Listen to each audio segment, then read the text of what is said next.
Hello, everybody. Welcome to a special episode of Sports Brawl in TMG. I'm the head commission, head admin, Master Jonathan Peck. And basically, this is going to be a special episode. I just explained it because, I don't know, just a couple days ago, we got some pretty interesting video promo messages from Mr. Suave Regoli right here. You might recognize him. He's basically the champion of Chokeslam and something about to prove it. And he also mentioned a proposition that not only asked me right here to arrange this match, but also challenged the Sports Brawl champion, Jacob West, Papa West himself. So, as after doing some basketball thing right here and basically some conversations, I was like, after I made sort of my announcement right here on the Facebook group, I was like, you want your match? You get your match. And that's what we're having right here. So let's go into the person that proposed this match right here, not only to me, and also the challenge to Papa West, Mr. Nico Suave Regoli. How you doing? I'm doing pretty well. I feel like I could use a Pepto-Bismol, but that's beside the point. Yeah. So I watched Scratch and Claw 2. I watched Papa West's match where he won the Sports Brawl title against Amaru, and I was very upset that the World of Combat Sports only got literally one mention the entire match, and it was by Amaru. It was that Roy Jones Jr. pick of his from the Olympics. And I'm like, where is the love for my beloved combat sports, especially considering we are just days away from Fight Island being a thing from the UFC. We are just days away from the ceremonies of International Fight Week taking place. And I feel like it's time that my sports, the sports that I grew up on, were proudly represented. And I'm here today to pretty much knock the Sports Brawl champ out in his own field, but with my own sports. I'm wearing this special parody shirt. It's the Subway logo, but it says Submit. I got this at a Naga tournament that I competed in. I hope it was the one I won and not the one I did poorly in. But yeah, I am here to represent my people, the fighter community. Okay. Well, funny enough, you mentioned that shirt. I was gonna ask, like, it's like, where'd you get that Subway shirt? And you two, I was like, oh, it just says Submit shirt. Oh, okay. I was gonna say, never mind, because I thought you had food with you. All right, let's go into the Sports Brawl champion himself, everybody's favorite dad, or maybe the 59th dad. I don't know what's kind of ranking right here, dad rankings right here. We got Papa West himself. How you doing? Oh wait, what? Oh, he's done talking. Sweet. We just started, and like 10 minutes later, he's finally done. I've said it once. I'll say it again. Nico, combat sports got one mention during the championship match, and that was one too many. I just took the trash out, and combat sports went with it. But if you want to make yourself feel good by taking me on and my weakest category, actually, because cricket, I think, I'm stronger in than combat sports. Fine. Whatever you want to do. And I've been thinking about it. I think I found a good stipulation for this. I'm still haven't decided yet. So while you're rambling on, I'm gonna think if it's a good stipulation or not. But Jonathan, let's do this. All right. Just before we start this, let's introduce our fellow judges at the bottom. Help me judge this exhibition. What I say by that, because I don't need to do judge, I'm just going to be talking, and that's pretty much it. So let's go to our first judge of the ball. We got Mr. the Rubear himself, Amari Moses, the person unfortunately lost to Papa West in the Sports Brawl Championship match. I just want to say, how you been doing? I mean, I'd be a lot better if y'all stopped mentioning that match, but I'm good. I'm good. That match was great, actually, so it's fine. Papa West deserved that one, but I'm excited for this. That I don't have to debate. I can just sit back and judge. This break has been nice. Before I come back and grab that belt off of his whatever he's wherever he has it. All right, I'm done. All right. Very good. We're going to our second judge right here. I think I don't know if he's awake or asleep. Along with that, we got Mr. JB3. How you doing, man? I don't know I'm if you're definitely awake. not asleep. I am ready to. I'm ready to hear some debate, though. I can tell you what. I'm ready to hear some guys go neck and neck, go at each other. Don't hold back. All right. So our third and final judge for this match right here, we got Midi. How you doing, Midi? I'm good. I kind of want Subway now, though. I don't know why, but, kind of feeling a little hungry. But again, excited to see this match. You guys know I love combat sports no matter what Papa West and his cricket playing ass say. I'm excited for this match. All right. And I put that in reminder in the future Sports Brawl. I would tell them put cricket right here in the sports stocking. So, Oh, And I God. am 1-0 in cricket, undefeated. As the sole brown person in this room, you can have it. Like, just go for it. We don't care. Coincidentally, the response to both of those sentences are the sound of crickets.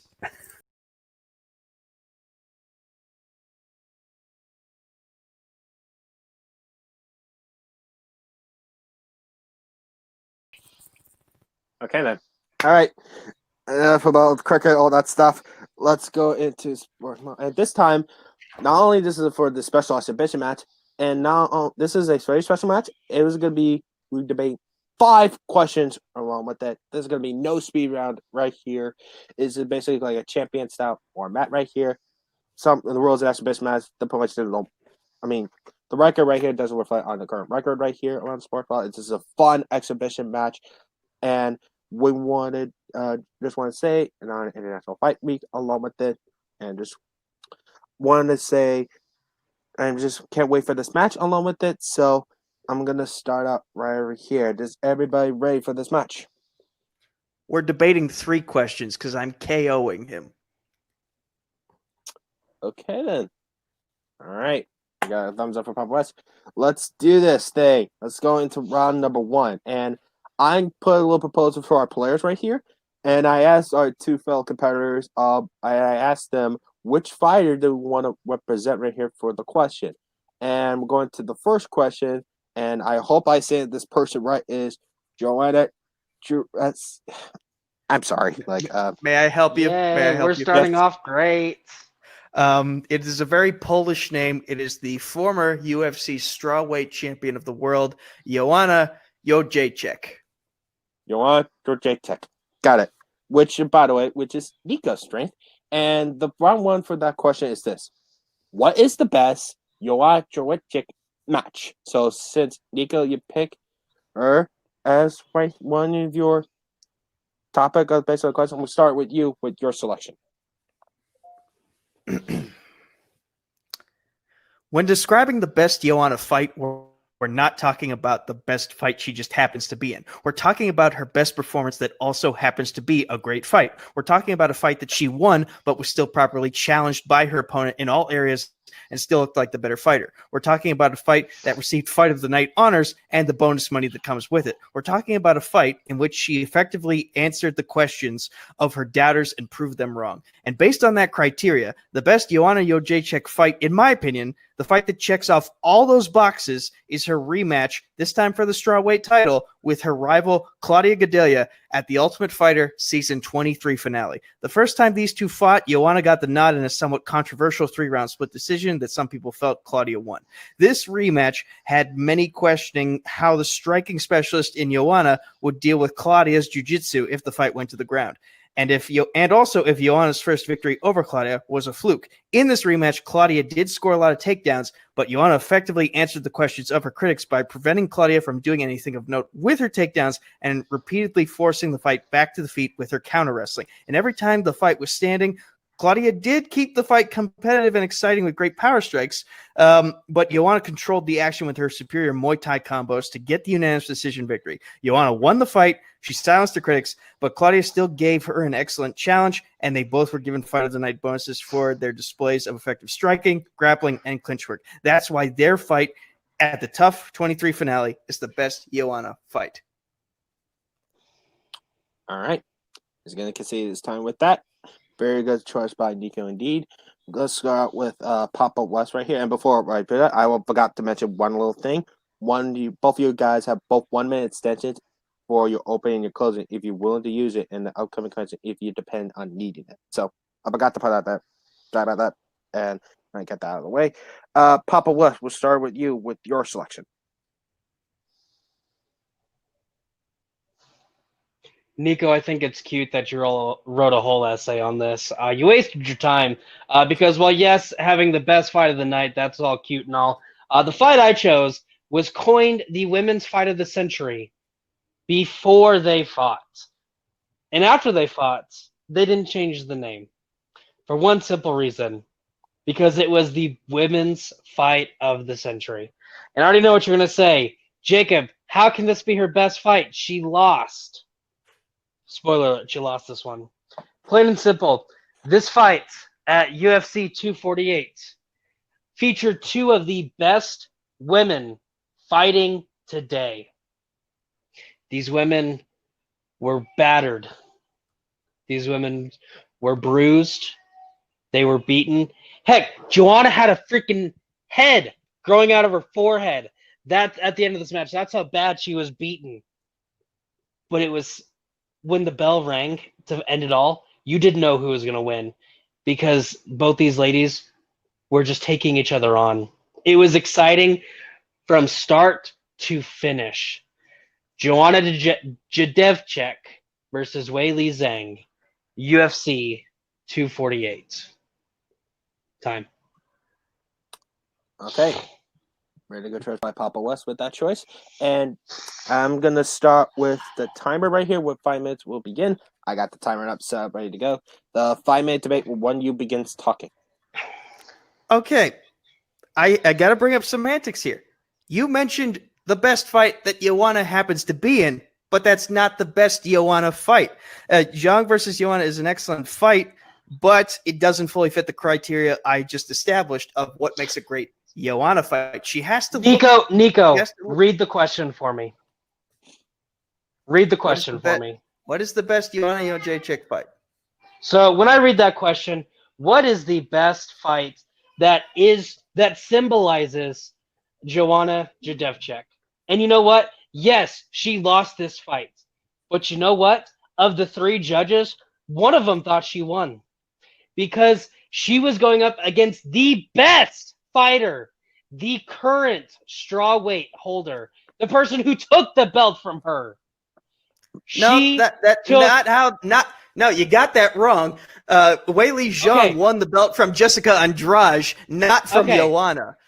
But Joanna had it. Joanna didn't have it. She wanted it back. This was the second time they fought.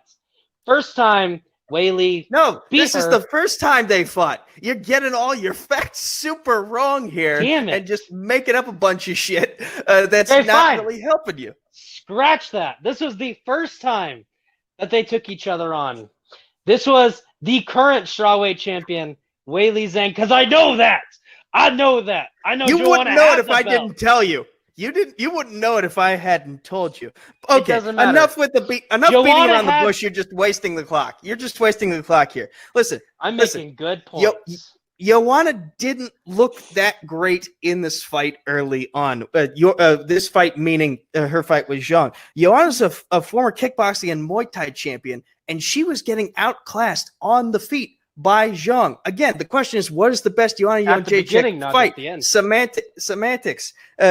So, like, if we're going to argue what is the best Joanna Jędrzejczyk fight, she has to look strong in the fight. She has to have something to prove. She didn't really prove anything other than she hired a nutritionist in her fight with Zhang because there were questions about her weight cut. In regards to the Claudia fight, she had a lot more to prove. She had to prove that her first fight with Claudia wasn't a fluke victory. She did that. She had to prove that she could handle herself on the ground if the fight ever got there. And she managed to keep Claudia at bay and didn't let her advance with her takedowns. She got back up and she kept the fight standing every chance she could. She still got punched every now and then, but she looked strong in her ability to handle them, and she fought back and she won unanimously. She wasn't punched a lot. There was more times where Gedalia just grabbed her and took her to the ground and just held her down. I mean, it was like a lesbian porn movie. Not a big fan of it. Whereas That's part of Joanna fighting. versus That's Whaley, part of fighting. yeah, and it was very boring. Just watching the two of them just hold each other for 20 seconds. I am not a UFC fan. The crowd did not was think not- that. They were cheering because they knew what was going on. That was an educated crowd. They understand the importance of wrestling in Yes, fighting. but if you watch that fight, the crowd was a lot more vocal when they were punching each other rather than when Gedalia was holding Joanna to the ground and holding the leg. Whereas with Joanna Whaley, they were intense the entire time. The crowd was cheering the entire time. True. And again, true. you want to say, well, she didn't look good in the first bit of the fight. It's 3 rounds. It doesn't matter how you start. It's how you finish. 5 rounds. She, 5 rounds. Thank you for correcting me. I didn't write everything down. I don't have a book like you 1 do. minute. In the 5 rounds, she managed to outstrike Whaley 149 to 133. Except she did. And that's landed. That is 100% I Googled this stuff. She outstruck her. Whaley had 1 takedown, which is where she had the edge on, but Joanna had landed more strikes. Zhang was getting the better of the power exchanges, though, and she hurt Joanna so bad that Joanna was actually the one who shot for the takedown, and Zhang stuffed it. It was the one time that fight actually did sort of go to the ground, and Joanna didn't succeed in that. This is not a fight where Joanna looked good the same way she did in the Claudia fight. And that's the thing. Best Joanna Jędrzejczyk fight. She has to look good for a large majority of the fight. And unfortunately, in the Zhang fight, she did not. As evident by the fact that her face looked like an alien species after the fight ended, and by the fact that the judges did not give her the victory. Time. All right. Very passionate arguments by Nico and Papa West, and very knowledgeable about matches right here. I'll just say that. Let's go into our closing. Since Nico gone first for his first round, let's go to Papa West for his closing with 60 seconds, and 60 seconds will begin when you begin talking. Again, Joanna landed more punches. Well, yes, Whaley had more that were more powerful, whatever you want to say. Joanna looked good for a majority of that fight. Yes, there were times where Whaley did better. Guess what? Whaley won. There was a reason she won. And just because she won doesn't mean that Joanna didn't have a great performance. This was a top-notch performance by both women. Again, this was coined the fight of the century. Before your match happened. Yours, it was a cute concept. You had Tough 23, Team Joanna versus Team Gedalia. So let's bring them together at the very end. But it was boring at points. Like they were both on the ground just holding each other. I don't want to watch that. I want to watch 2 people punch each other in the face. I saw that in mine. Yes, there was a takedown. It was a very intense match. From start to finish, both women on their game. And one judge thought she won. So get that crap out of here. Okay. Very interesting words are there by Papa West. Let's go into Nico right here for his 60-second closing. Timer begins when you begin talking.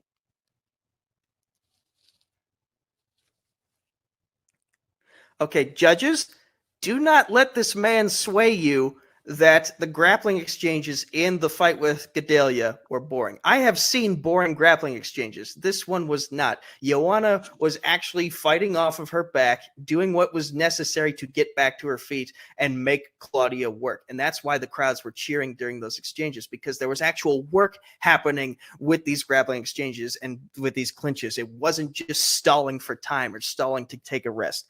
And again, the question down below, what is the best Joanna Jędrzejczyk fight? It's like, what is the best Nicolas Cage movie versus what is the best movie that features Nicolas Cage?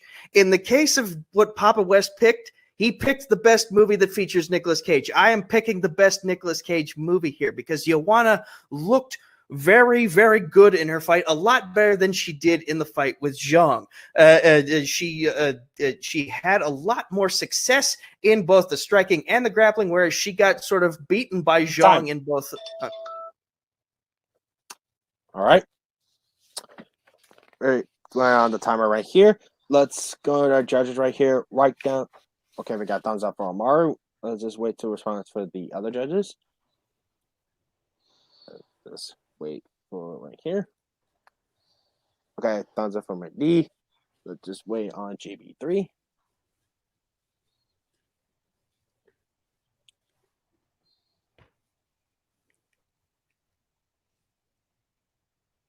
All right. All right. Okay. Got a thumbs up for JB3. Very interesting counterpoints and arguments right here. Since I'm just literally the host of the timer, so I don't have to do the hardest part doing these matches right here. So let's go to our fellow judges in the bottom of our screen. We'll start with Maru right here and tell us who had the better argument and why. All right, so for me, when Papa West had said, talking about the fight of the century and the fact that Joanna had lost the match, I was really, really intrigued. The problem was I couldn't see his fight. I saw Nico's fight. Nico explained what it was, explained why it was great, and why it was the best Joanna match. His argument about the semantics of the question didn't sway me. It was his ability to show me what the match was, so I'm giving it to Nico. All right, got 1-0 Nico. Let's go with JB3 right here for his selection, and for his selection, who gets the point and why. Yeah, so I was listening. You're going back and forth. A lot of good points were made. Yeah, I have to agree. With Nico as far as he painted the clear match for me. And that was and especially that kind of gave me the idea to give him a point. It was pretty close, but with some of the stuff in the debate round with Jacob going back and forth with Nico, I had to give Nico a point. All right. With that, Nico scores round number 1. Going with my D right here. Your point wouldn't have mattered though. Which point could it have gone to? I was on the same boat as these guys. I went with Nico. As someone who didn't see her face, I didn't see Nico's match when it first came out. I did see the Zhang Weili match, and the way that it was described really kind of put the environment out there, and a little bit of the question wording, I guess, could have been taken into play of how what's her best performance, what is the best fight for the viewer to kind of partake in. But even on that front, they both had really solid arguments for their own way of how they saw the question, not necessarily arguing that the other one wasn't the better match in the other person's view, but just really well fought. But still had to go with Nico. All right, would have been the same way. Nico scores round 1 with 1-0 Nico. Can I just say, if you have access to both of these fights, go watch them because they're both really good. Oh yeah, Joanna Jędrzejczyk is one of the best. Yeah, without question. I was not able to watch my fight. Fun fact. I was able to watch Nico's though. That was on YouTube. Mine was not. Yeah, I had to. That sucked. Yeah, you can cut what I'm about to say out, but I had to go find a very questionable stream to find Zhang versus Joanna and watch it again. God. Yes. All right. All right, with that, Nico scores, takes the lead with 1-0 right here. Let's go into round number 2. The fighter that Papa Watch picked is Arizona Adesanya right here. I'll probably get that correct. Israel. You were very close. Very close. Arizona Adesanya. All right. Okay, I got it now. Sorry. All right.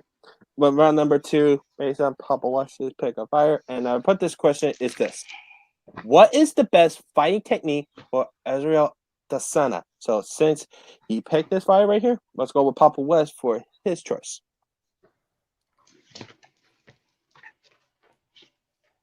You're almost as annoying as Nico. Calm down. When you think of the best benders in the entire world, you have Aang, the Avatar, the Airbender. What's her name? The Waterbender. I can't think of her name. That sucks. Toph, the Earthbender, and Zuko, the Firebender. Well, you know what? We have the fifth bender. Israel Adesanya, the Style Bender. What makes Israel Adesanya a great fighter is his long legs. When he kicks at you, he can be at the other end of the octagon. That's false. He cannot, but sometimes it looks like him. He's worse than Dalsum in Street Fighter. And when you think of his best techniques, it's obviously his kicks. I mean, the only reason he wins fights is because he can kick the crap out of you.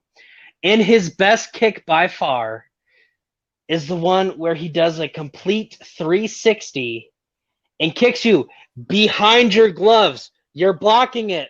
His foot goes beside you and kicks you in the side of the face. I am talking about the legendary, the extraordinary, the tornado kick. Time. All right. Yeah, very good selection by Papa West with the tornado kick. I think he was trying to use the tornado kick against his dog, which I was very questionable on that one, but okay. Nico, what's her name? The waterbender in Avatar. Katara. Thank you. I was about to say Korra. I'm like, wait, no, that's the next Avatar. I got my eye on you. Water Tribe. You guys are really Thank just you, getting Nico. rid of all of the fans that you guys have right now. All right. You're going right here. Let's go with Nico for his selection real quick. When people who aren't martial artists hear the term fighting technique, they immediately think of a punch, a kick, an elbow, knee, takedown, choke, limb lock. What they don't think about are the little things that make those strikes and submissions so effective, like the positioning and the movement of your head, your hips, your feet, the usage of feints, whether or not you're standing straight up or sideways with your knees bent, and how you're manipulating both your own weight and your opponent's weight. Those little details make all the difference, and that's why Israel Adesanya has been as dominant as he has.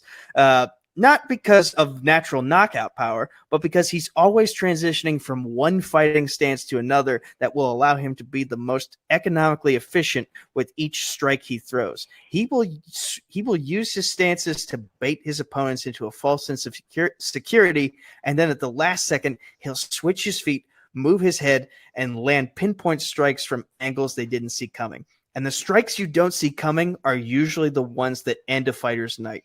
And in order to land those strikes, you need to know how to set them up with the right stance. Israel Adesanya is always switching into the right stances to land those shots.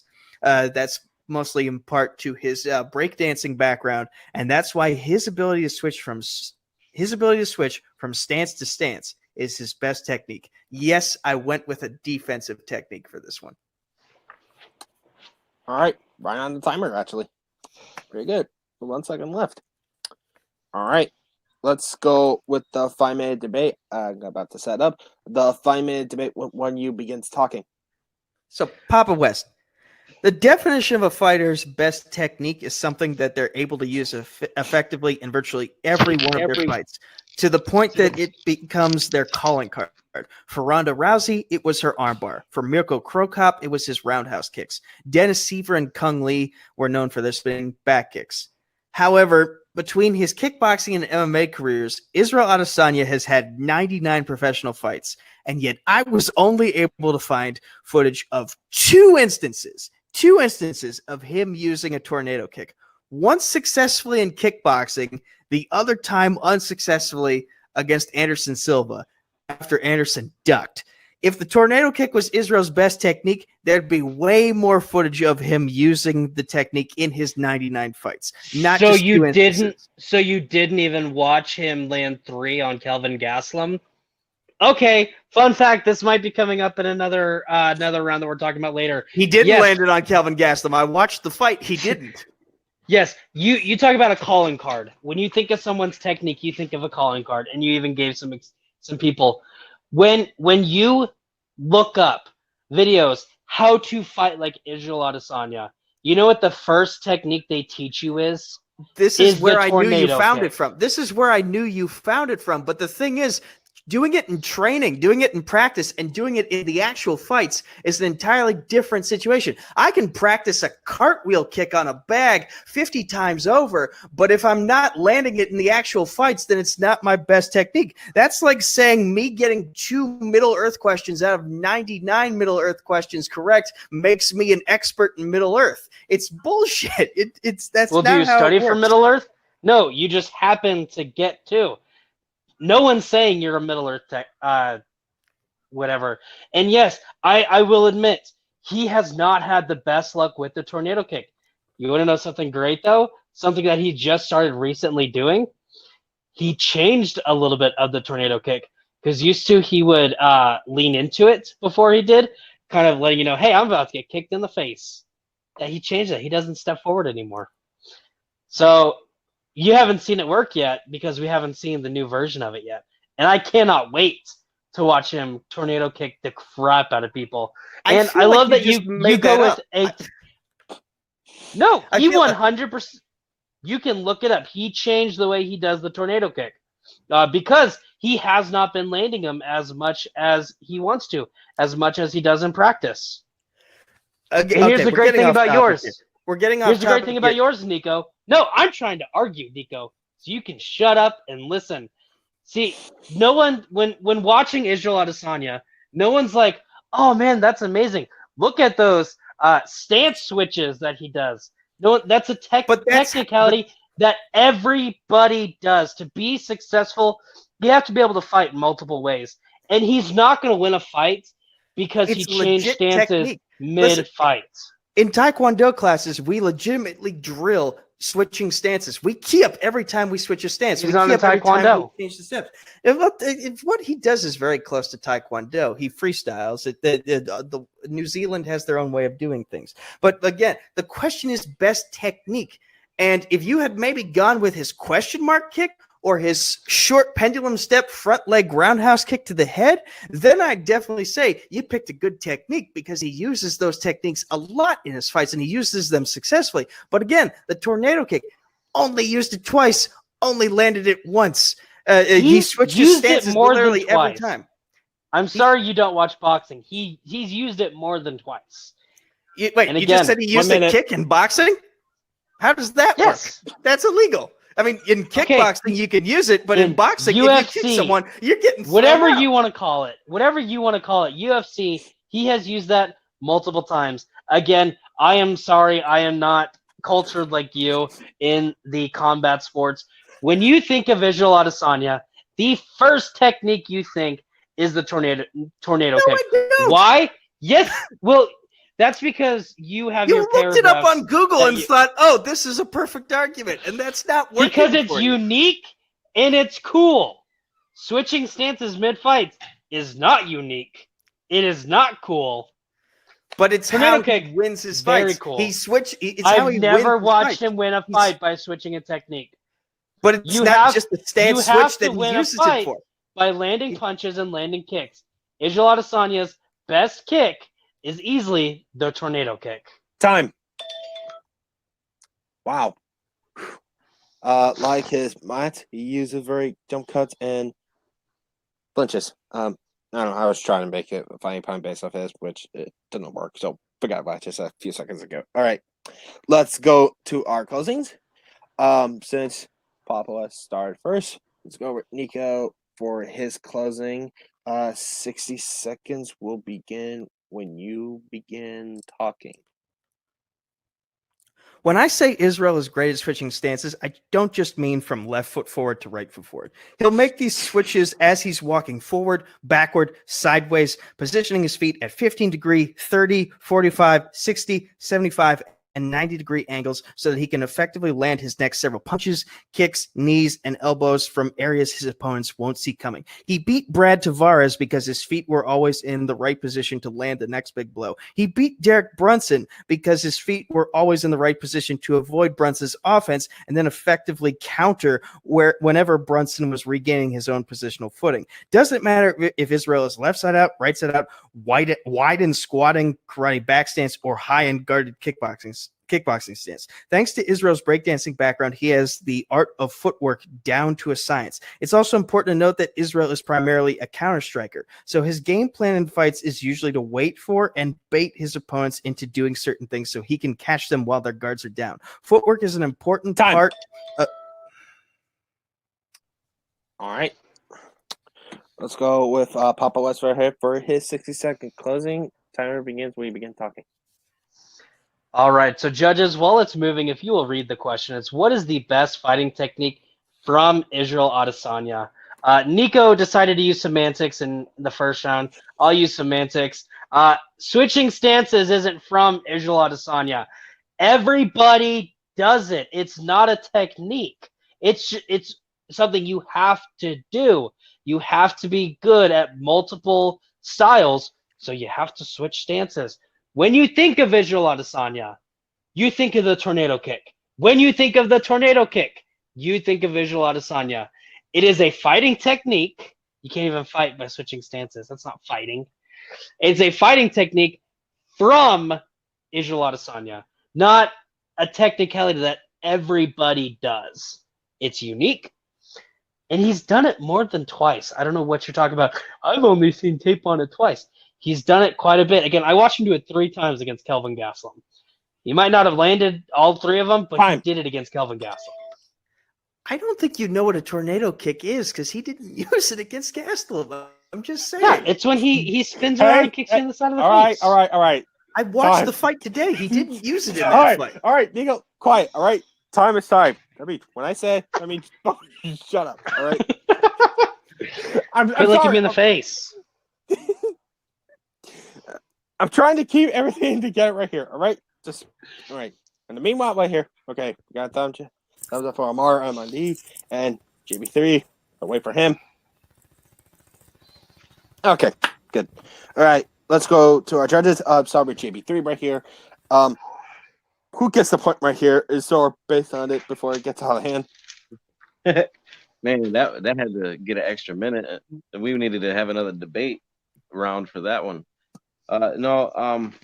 Very interesting topic. Both answers were like completely different.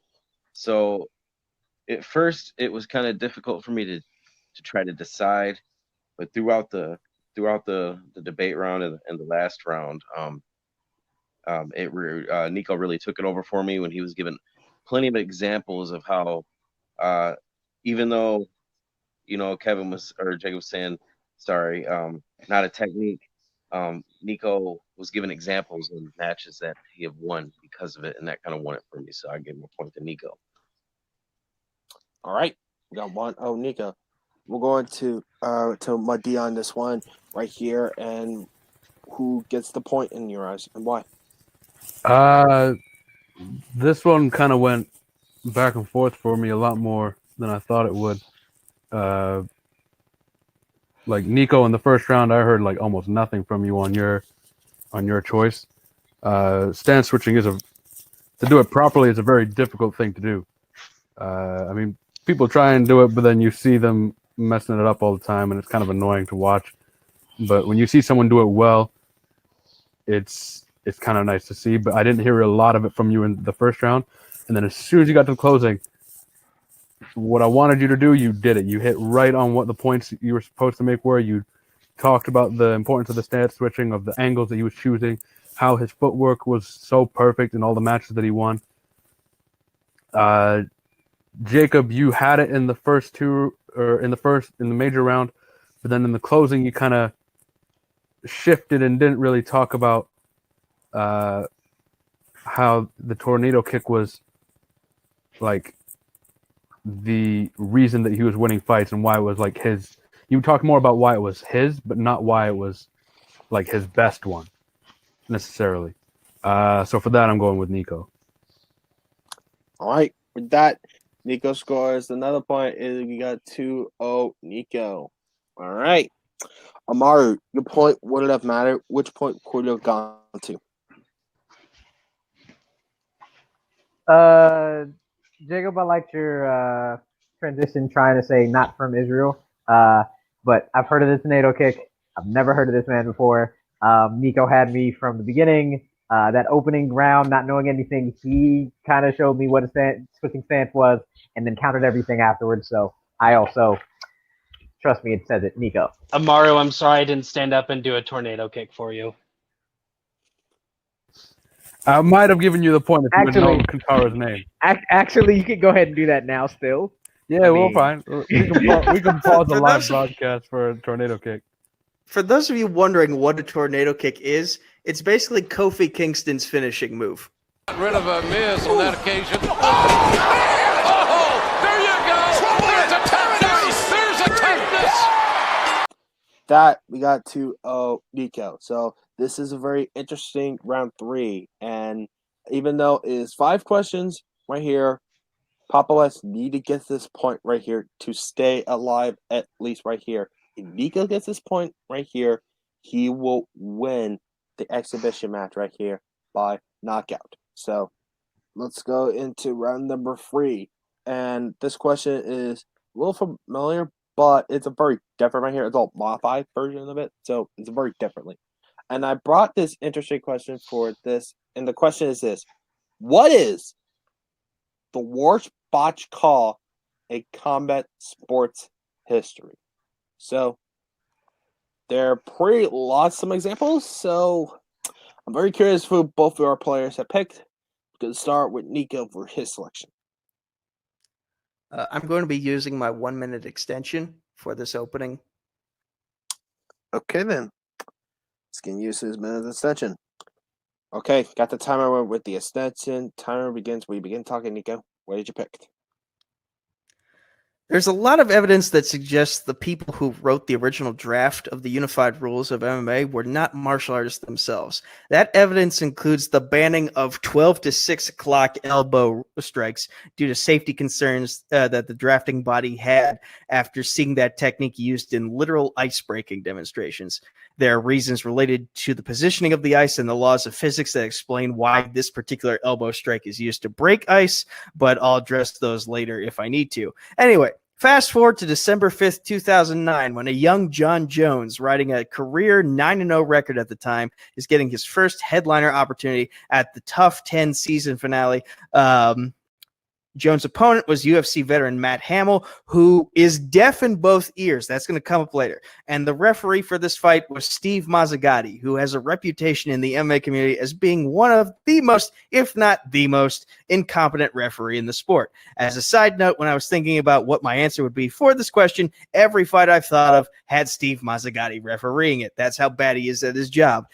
Anyway, to quickly break down what happened in this fight, there was a feeling out process of striking exchanges in the first 2 minutes, and then Jones Greco throws Hamill to the ground and mounts him. Jones then spends the next 2 minutes of the fight landing about 3 dozen unanswered punches and legal elbow strikes to Hamill's face.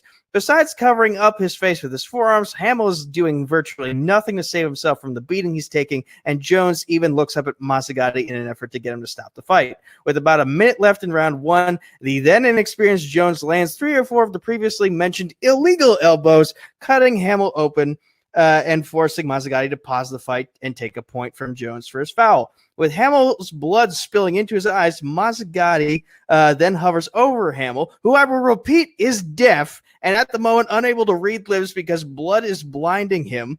And Mazzagatti asks Hamill if he's okay and wants to continue. When Hamill doesn't respond because he can't hear or see anything, Mazzagatti waves out the fight and gives Hamill the victory by disqualification. Hamill literally won this fight because of a young, inexperienced Jones felt like getting fancy when the referee didn't do his job properly. Matt Hamill took a severely unnecessary beating, including dislocating his shoulder. Jones's historic legacy is blemished by this lone defeat on his professional record. The people who wrote the MMA rulebook look fucking stupid because of this fight's outcome, and it's all...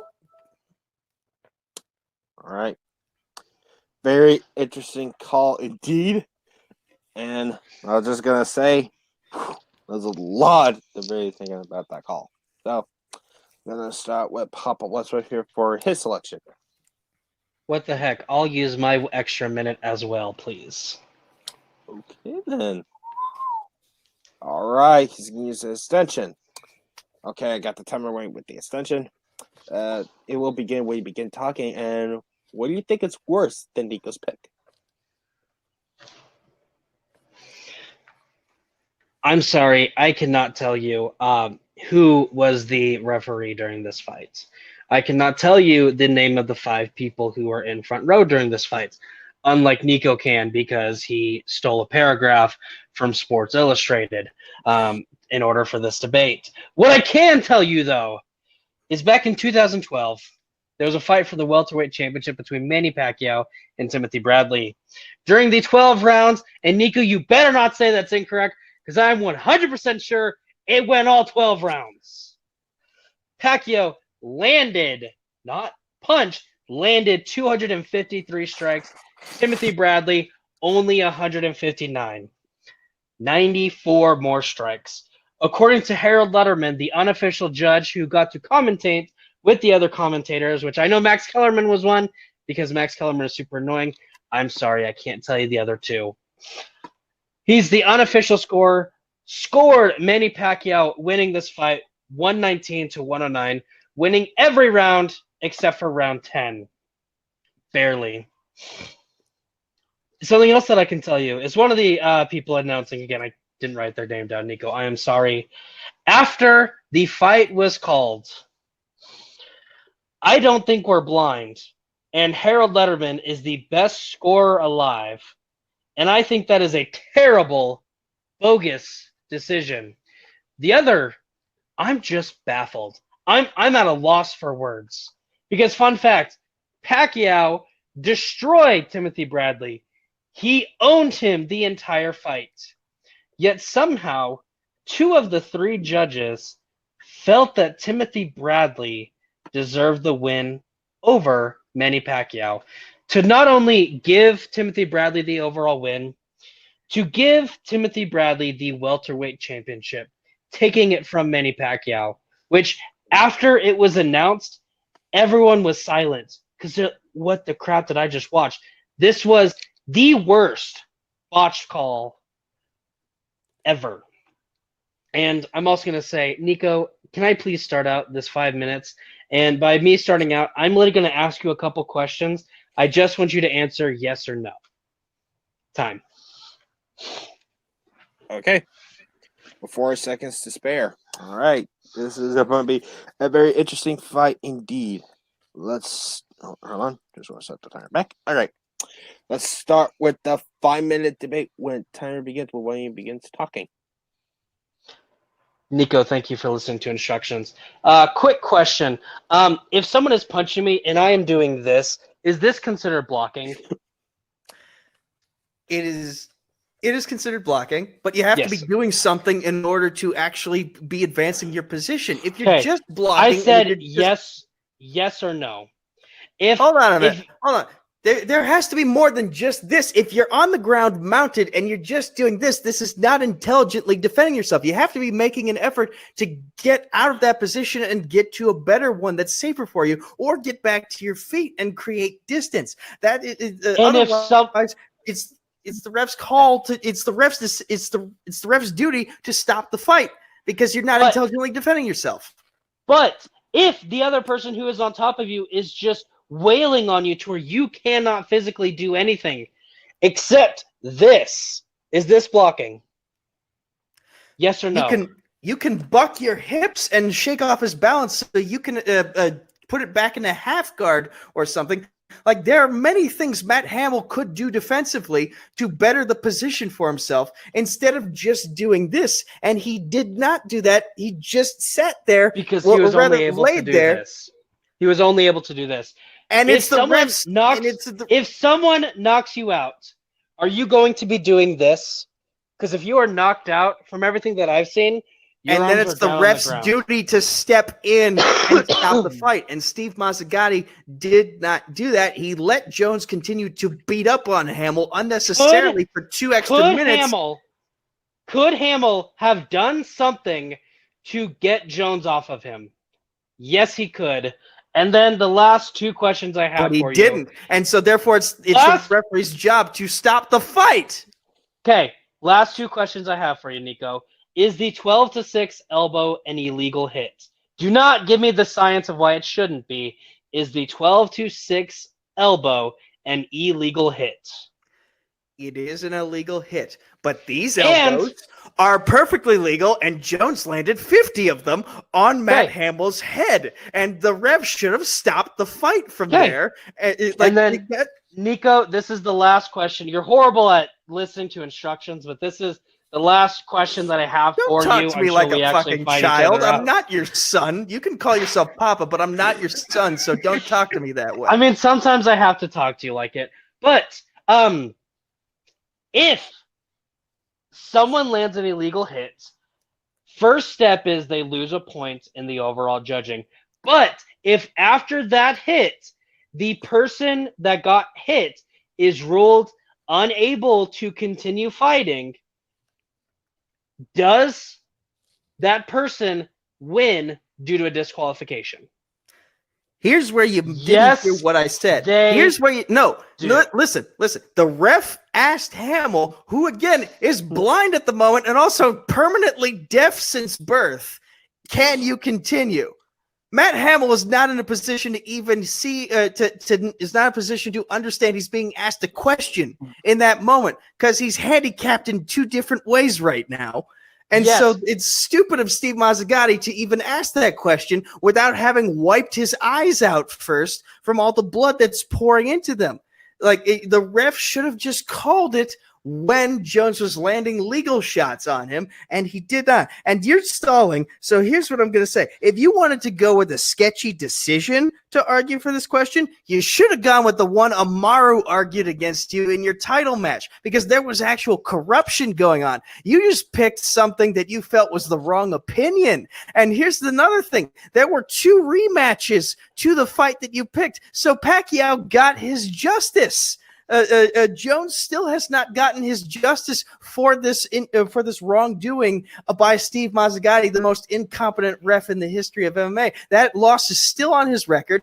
Jones still suffered a busted shoulder from that fight. There's really nothing. There's no financial compensation for the ref's misdoings in that fight for Hamill. It's like, you got a trilogy out of it, and both Timothy Bradley and Manny Pacquiao made millions of fucking dollars off of that trilogy.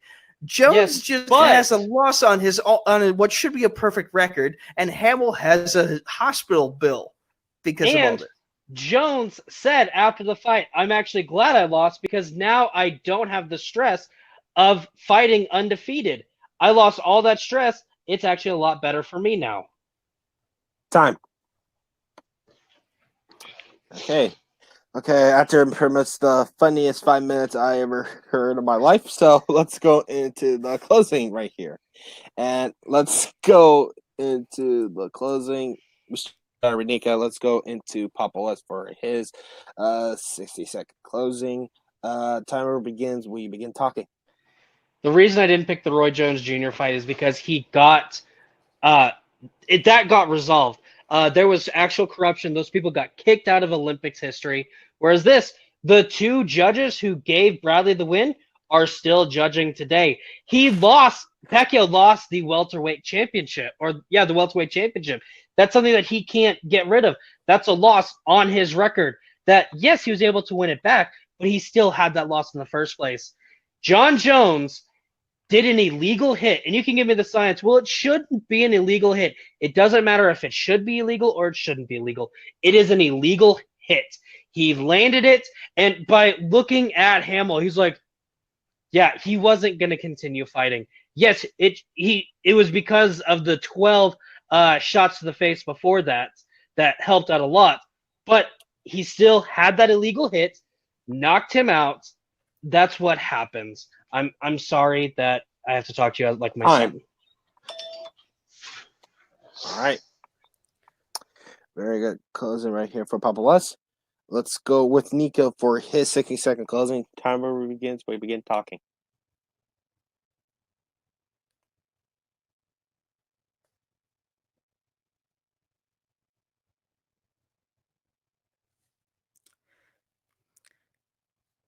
Jacob didn't pick a botched call. He just picked a fight that some people didn't agree on about the split decision. Hence why it was a split decision, because people didn't agree on it. Every fight that goes to split decision will be considered controversial in some way.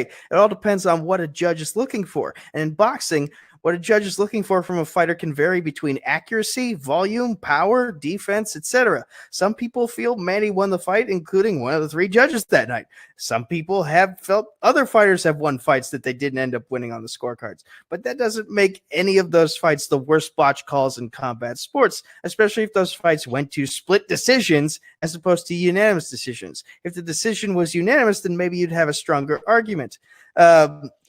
Again, we got to bring up the fact that Matt Hamill is deaf since birth, and he's got blood pouring down into his eyes, so he can't see the ref asking him the question, can you continue? It's stupid that I even have to argue this more than I already have. Well, I actually feel sad, but listening to that, I just personally felt bad about that. Sorry. All right, let's go to our judges right here. Let's just wait for their thoughts.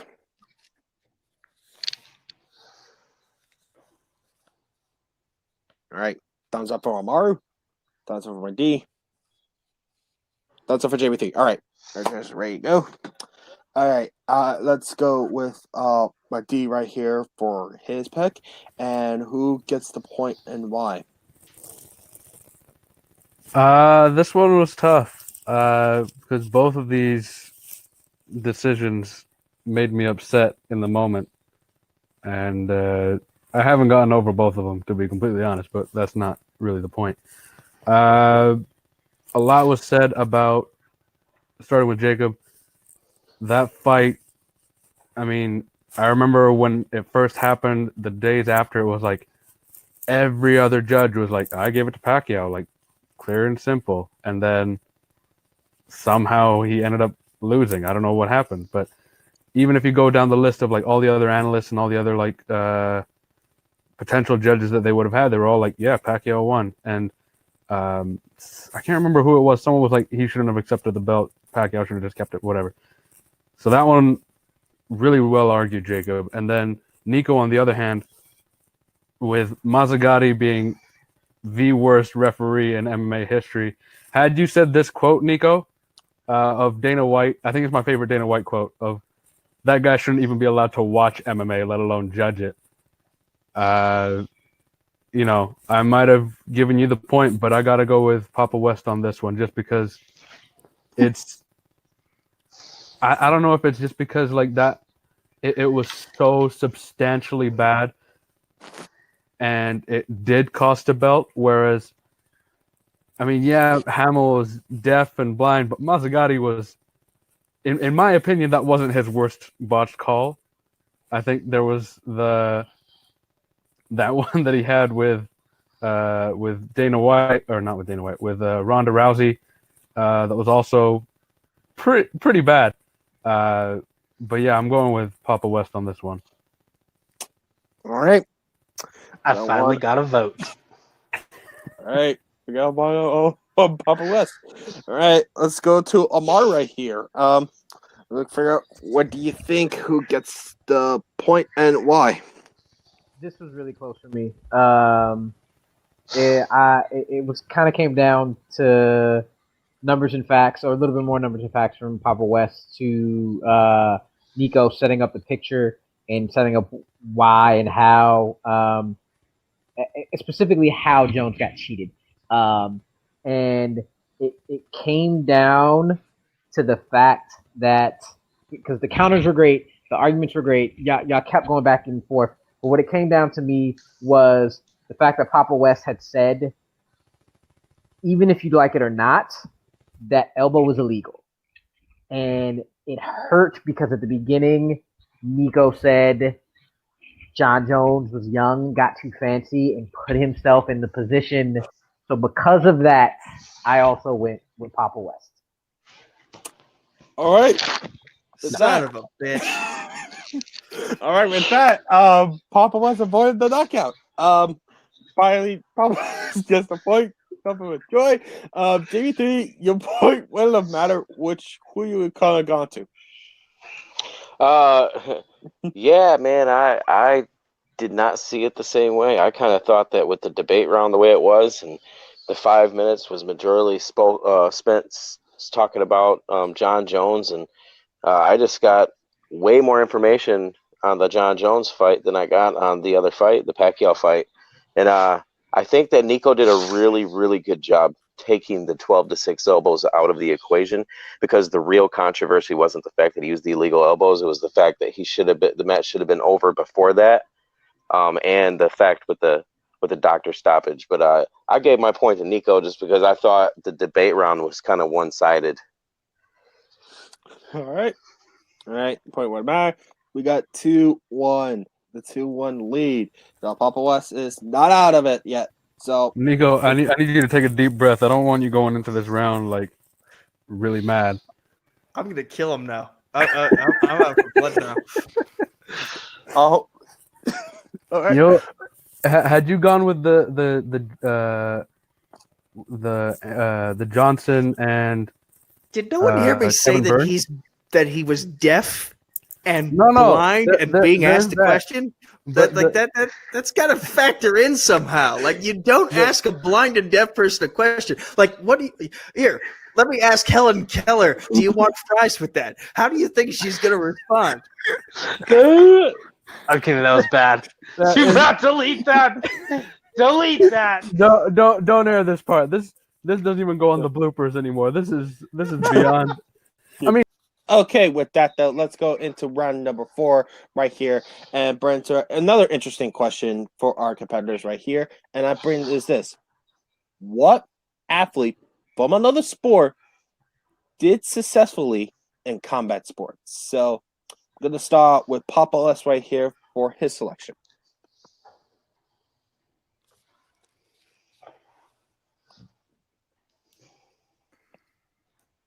So I must reiterate this question. What athlete from other sports had the most success in combat sports?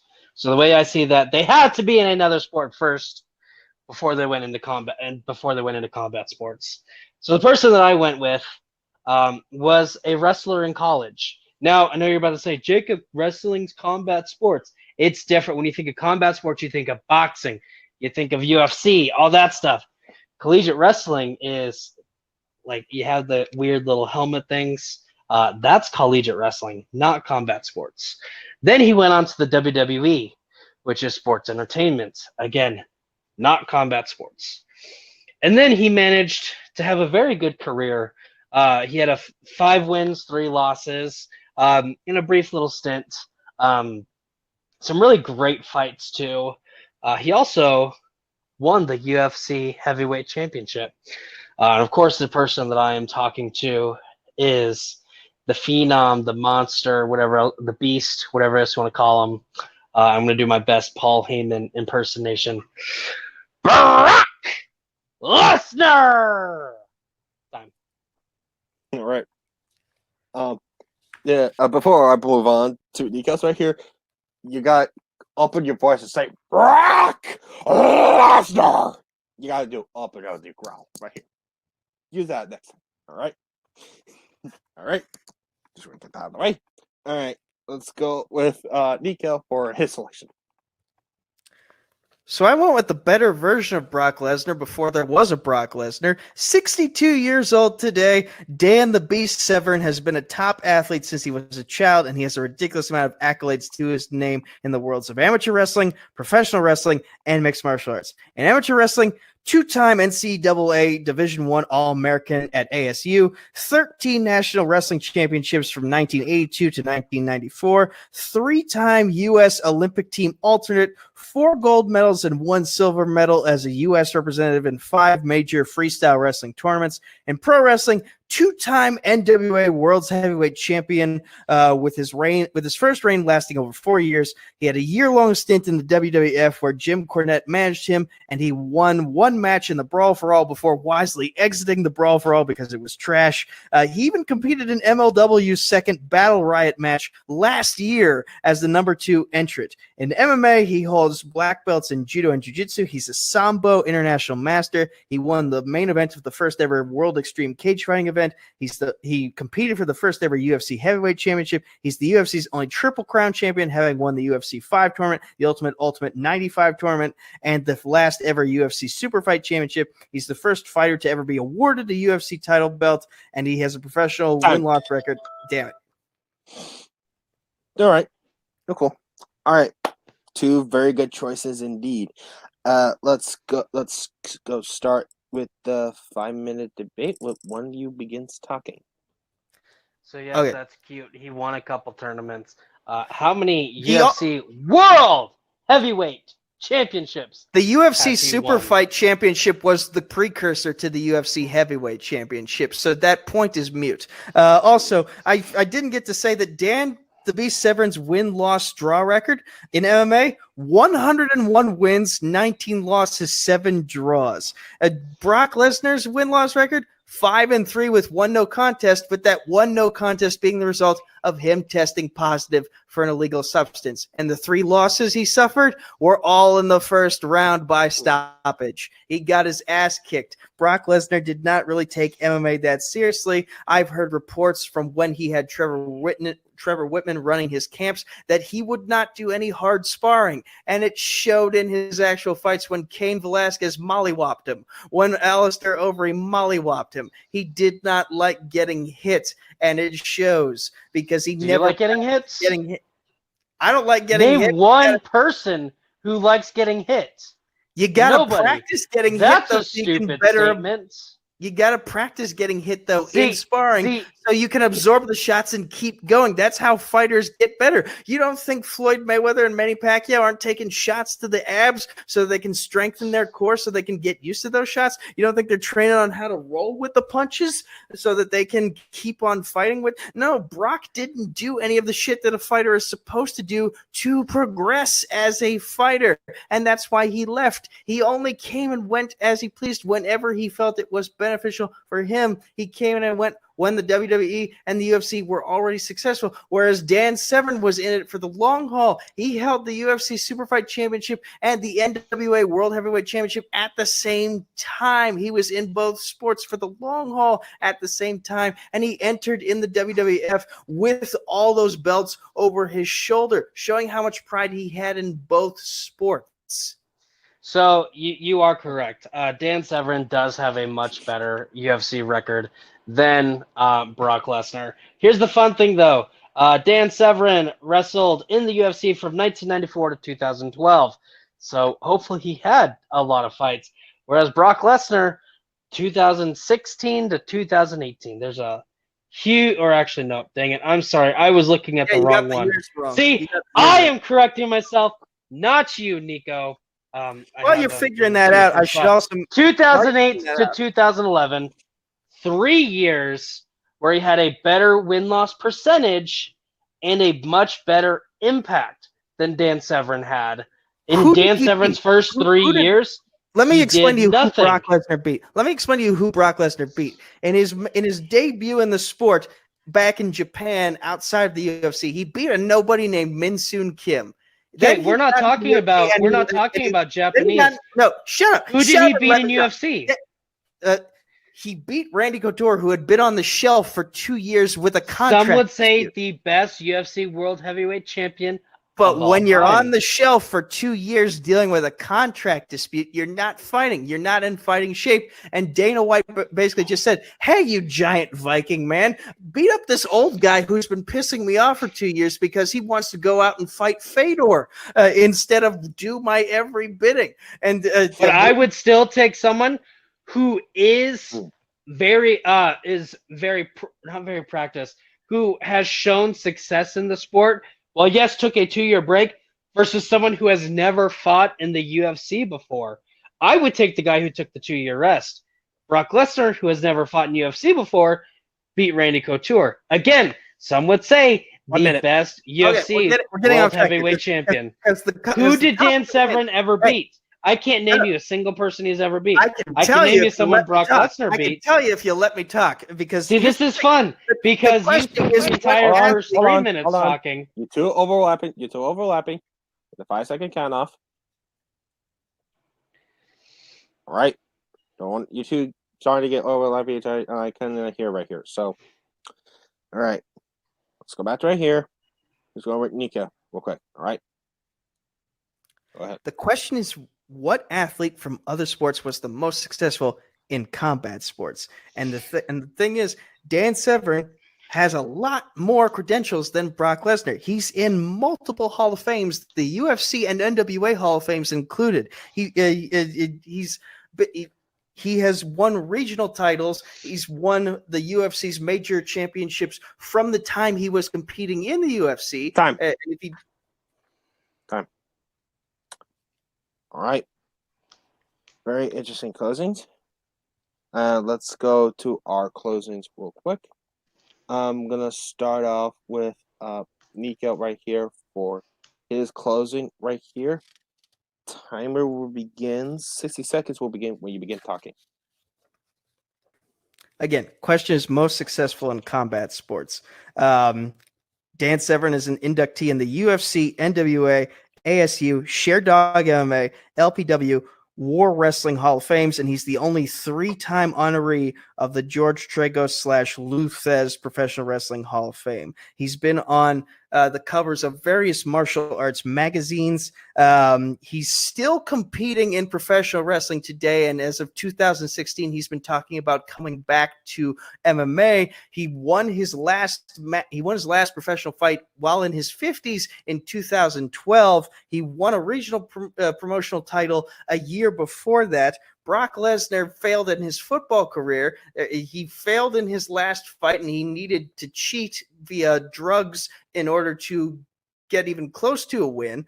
And Dan Severn, he didn't intend to become a star. He just did. He was in the UFC when it was still controversial to be a UFC fighter. He was in professional wrestling when the Attitude Era was still in its infant stage. And he became a star in both of those eras. All right. Very good closing by Nico. Going with Jacob right here for his 60-second closing. Timer begins. We begin talking. So yes, his one fight from 2016 to 2018 is a non-decision because he tested positive for performance-enhancing drugs. Guess what? He hadn't fought in the UFC since 2011. He is going from 5 years on the shelf. You got to do something to make yourself a little bit better. You do whatever you want to do. I don't care. See, the issue with Dan Severn started out in the UFC. From 1994 to 2012, he was fighting the UFC. He didn't start WWF and WWE until 1997. So while, yes, he did them all at the same time, which is amazing. I have no idea how he did it. He's a great man for that. He didn't start off in another sport and then move on to combat sports. The question is, what athlete from other sports had a good career in combat sports? Brock Lesnar started out in collegiate wrestling in the WWE and then went to the UFC. Dan Severn, UFC, Time. WWE. All right. Very, very good close by Papa West. Let's go. Our judges right here think who gets the point. By the way, I just want to give a little honorable mention right here. My choice. I'm shocked that none of you picked Herschel Walker, the Heisman Trophy winner himself, right here. And if you really look at the guy in his 50s, He had maybe 3 fights, and they weren't that great. But still, the guy in his 50s right here, the guy just, Jesus. All right. Thumbs up from me. Wait for JV3. Okay, thumbs up for Amaru. All right, thumbs up for JV3. All right, let's start out. We'll go with Amaru right here for the argument and who gets the point and why. All right, so for me, I think both of you set up how both of your athletes did really well transitioning into combat sports, and Papa West, you did a really good job, or you did a good job setting up that with a shorter amount of time, he still had more of an impact. Though I do wish you would have talked more about that impact since you brought it up. It really came down to 2 different things. One, Papa West, you really wanted to harp on he wasn't from another sport. My thing is, you brought up he was a college wrestler, and Severn was a college wrestler, and I was confused on your point from there because they both came from the same place. So from there, that kind of was moot for me, and it went to basically Nico was able to counter everything that you came up with, showed why Brock wasn't as great as he thought. So I gave it to Nico. I'm so glad that you recognized that because I thought the other judges weren't. I was really hoping nobody remembered that small point that he made. Because while I was saying it, I'm like, he was in college sports, but who cares? Not me. All right, I'm let's saying see. it anyway. All right, we'll see about that. All right, let's go with None of y'all, JB3 and Madi, do not change your vote if you voted for me, please. well, let's go with Thank you. Medea right here and find out who gets the point and why. I wouldn't know that. You said me, right? No, Madi. My bad. Oh shit, my bad. I thought you said JB3. I didn't change my answer to make that clear, but I also went with Nico. And I'll be honest, I did forget about the fact that Dan Severn started in college sports, but the fact that he's in multiple Hall of Fames was a huge point because, I mean, getting into one is hard enough, but getting into multiple just proves your success at every level. And the fact that he's still doing it at, what is he, like 50, 60 now? He's in the 60s now, I feel like. He's 62. He's 62. He's 62 years old, which you didn't bring up, but Years young. He did. He said he was 62. Nico did say it in his opening. Fuck, I'm forgetting the opening. But no, 62 years old. You and then shouldn't be doing that. Yeah, I know. I'm an awful judge. Sue me. 62 years old, still planning a comeback as of a few years ago. It's just a phenomenal amount of success that he's having. And he's still most likely going to whoop ass. So, yeah, I went with Nico on this one as well. All right. With that, all right, before I say it, I just go with JB3 right here. Your point you wouldn't matter. Where would the point could have gone to? I feel so worthless. My point doesn't matter. So yeah, this was the closest round for me. I was back and forth. What really took it over for me, though, I gave my point to Papa, because as much as I was going to give my point to Nico, the debate round was pretty much took over by Brock Lesnar and everything that he was doing. So it kind of made me not even think about Dan Severn anymore. And Nico did bring his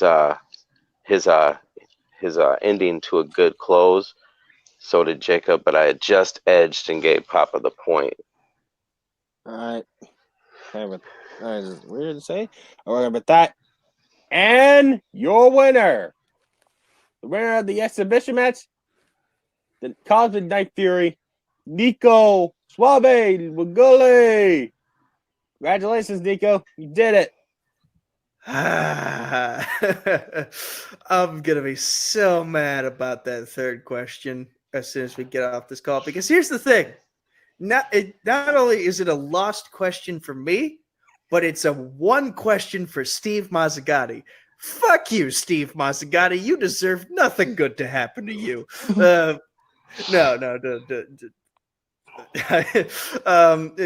Papa West gave me a good match. I would. Maybe I got a little overconfident because this is my sport of expertise. But I'm happy with my performance. Still chasing that knockout. I've gotten the TKO, but not the official knockout, and that's what I was hoping for. But my career is still young, so we'll see what the future holds. All right. Speaking of future, I just want to ask you this, and you're gonna be honest with me.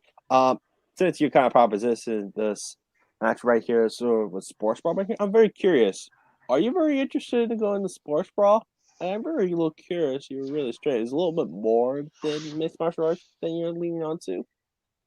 Listen, I'm going to be very real with you here. This is the only sport I know. I may come from Pittsburgh, but I only know Jason Kendall's name because I had played him in the backyard baseball CD-ROM game when I was a child. I know more about Troy Polamalu from his Head and Shoulders commercials than I do from his actual stats. Pablo with the GOAT. I don't know how I came in 100%. I don't know how I came in second in the first fantasy football league I ever joined. That was just a miracle somehow. Combat sports is literally the only sport I actually know anything about, despite coming from a major sports city. So you'd have to make things really interesting for me to feel safe enough to come back here. Okay. All right. I'll take that as a baby. All right. Well, congratulations, Nico. You got that win. All right. Let's go to the unfortunate second placer, Mr. Papa West. You started making a comeback right here, but you just kind of fell short right here at the end.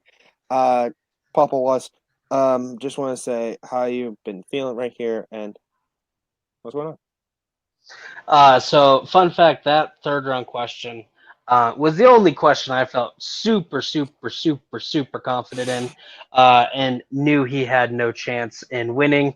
Of course, with debate, you never know how it's actually going to go until it actually goes in, and he actually had a little bit of a chance to win that. So I'm really glad I avoided the knockout.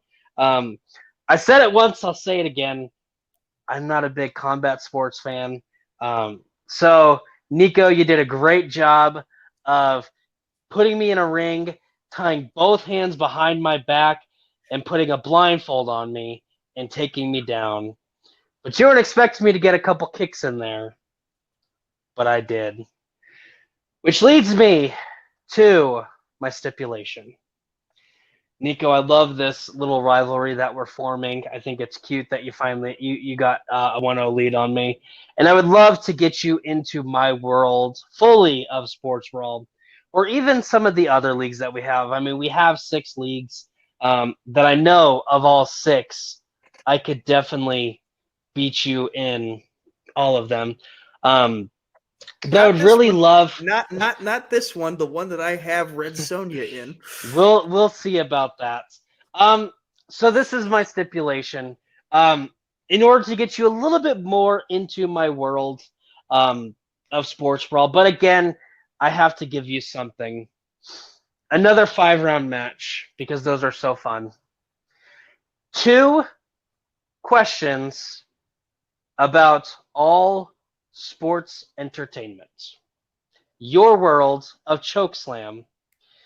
3 questions of my world of Sports Brawl. And I'll give you the one in combat sports. But those other 2, those are mine. What do you say? You know what? I mean, you're technically calling me out in my world. So I feel like I gotta step up. But also, I keep thinking about how you've been talking shit towards my former arch rival turned mentor in debate godhood, Sean Wasserkrug. The false god. On his behalf, I'm going to accept this challenge. And I'm going to beat you at your own game. Almost my own game. 50-50. Yes. Right. Jonathan, make at least half of that happen, Captain. We'll get someone else. And also, Subrath, why the crap does he have a belt? I want a belt, not that digital picture crap you gave me. I want an actual belt. You know what? I want to add one more stipulation. Winner gets custody of Little Sean. No! Little Sean is mine! Not only are we talking about belt stipulation, but child custody here. This just became Eddie Guerrero versus Rey Mysterio for custody of Dominic in a ladder match. My Shit just got real, man. My little Sean. I think we need some lawyers present for Actually, this. you are an annoying piece of shit, aren't you? I accept, Nico. Little Sean, I'm bringing you home. Okay. Oh, Nico, what are you planning on doing with little Sean? Flipping Bring him him back around to so his he can family see where little he- Sean. Bringing him back to his family where he belongs. all right. Okay. I don't know where we go from here. All right. Oh, keep that in mind. We'll see about that. All right. Before we stick out here, let's go to our judges real quick. Start with Amaru. What do you think about this match? I am so happy that the match itself was as fun as the post match. That's how I felt about this match. This was a hilarious match to watch and judge. I know a little bit more about combat sports now, but anytime I can watch these two gentlemen just talk shit to each other, I'm there. So, All right. Jerry 3, same thing. Oh man, what a match! Combat sports, one of my favorite things. I love that almost as much as I love wrestling. I have to say this question 3. I don't know. I don't see like question 4 for me. I gave to Papa. I was like that to me. It was a better question for him. I just question 3 for me. I don't see how Nico didn't win that. I don't know. I think that as judges we were just It looking was a at, split decision. So yeah, it was like taking like us judges. I think we got different from that one, and I was just kind of curious. That was kind of intriguing to me. But all in all, this was a great match. I would definitely watch these two again. I would definitely watch that match that they talked about. I want to see that, especially now that there's a stipulation. And being from CWT, I'm all about the storytelling. D, anything? JB3 just rubbing in question 3 in Nico's face right now, and I absolutely love it. No, I really enjoyed this match. This is probably the most fun I've had judging, where I didn't have to, check my blood pressure or anything during the match, which was kind of nice. Fuck Steve Mazzagatti, but we'll talk more after this, in like the little post match sessions that we do. But this was a lot of fun.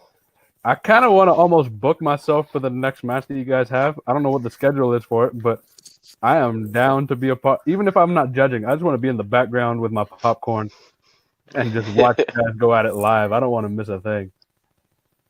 Saying though, I want to know where Lil Sean ends up. I miss Lil Sean. he's on my fridge right now. So, Place of honor. but he's in between the whiteboard and the fridge. He's in a Should little not be dark on a room. fridge. He's an annoying piece of shit. You haven't spent any time with him. All right, we don't need to get into the lawyer talk But until keep we him on your fridge. All right. Calm down. Well, that's You more. spend one day with him, you'll know. All Yeah, right. he's all a right. bad man. All right. I know. All right. Okay, with that, I think that's might be a perfect way to sort of sign off right here. Start with Nico. Any plugs or anything you get to say before we sign off? Facebook, Twitter, YouTube at Nico Suave Regoli, or just Nico Suave with 4 random English numbers at the end on Discord. I'm around. I'm pretty much around in all of these leagues, competing for the fun of it, for titles sometimes. Yeah, that's all I can think of to say right now. I have to pee. Okay then. Papa Buzz, same thing with you. You can find me all over TMG Entertainment. I feel like a Bond villain with you. Just sitting there. You can also find me in my other world known as Game Zone, as I will be taking on Terran for the championship in Game Zone. The one mistake that I made in my debate career, I'm fixing it. Okay then. Let's go to our judges right here. Start with Amaru. Where people can find you?